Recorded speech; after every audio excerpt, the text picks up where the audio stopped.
अगर आप भी चाहते हैं बिट्टू मलंगिया इंटरटेनमेंट का ऑडियो वीडियो सबसे पहले आप तक पहुंचे, तो लाल बटन को दबाकर चैनल को सब्सक्राइब करें और बेल आइकन दबाना ना भूलें।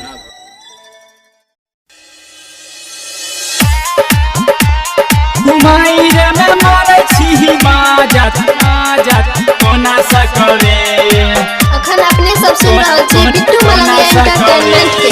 घुमाइरे में मारै छी माजा त ससुरा में कोना सकरे कोना सकरे कोना सकरे। घुमाइरे में मारै छी माजा त ससुरा में कोना सकरे। लुटले तो नैहर के यार त भतार ल कथी रखबे।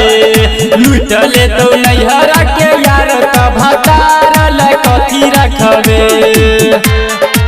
Presented by Ajmer Recording Studio, Delhi. लुटले तो नैहर के यार त भतार ल कथी रखबे। अखन अपने सब सुन रहल छी बिट्टू मलंगिया एंटरटेनमेंट के। Mixed by Ramu Kamina on the beat. सबटा जवानी यार ले तो चुस गे। बुझत भतार त जे तो रुस गे तो रुस गे। सबटा जवानी यार ले तो चुस गे। बुझत भतार त जे तो रुस गे।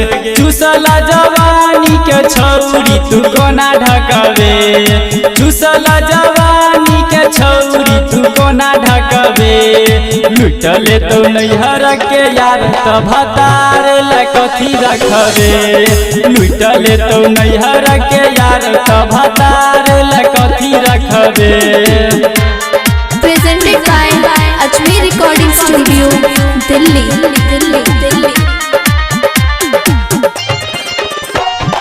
लुटले तो नैहर के यार त भतार ल कथी रखबे। अखन अपने सब सुन रहल छी बिट्टू मलंगिया एंटरटेनमेंट के। Mixed by Ramu Kamina on the beat. दै छियौ छौरी तोरा एकटा सलाह गे। गायक रणधीर सँ कर ले बियाह गे कर ले बियाह गे। दै छियौ छौरी तोरा एकटा सलाह गे। गायक रणधीर सँ कर ले बियाह गे।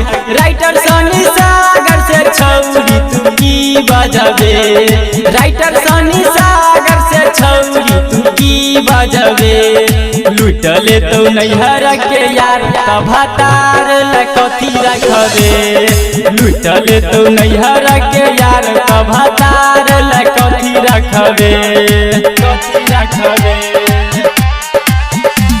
घुमाइरे में मारै छी माजा त ससुरा में कोना सकबे। लुटले तो नैहर के यार त भतार ल कथी रखबे। लुटले तो नैहर के यार त भतार ल कथी रखबे।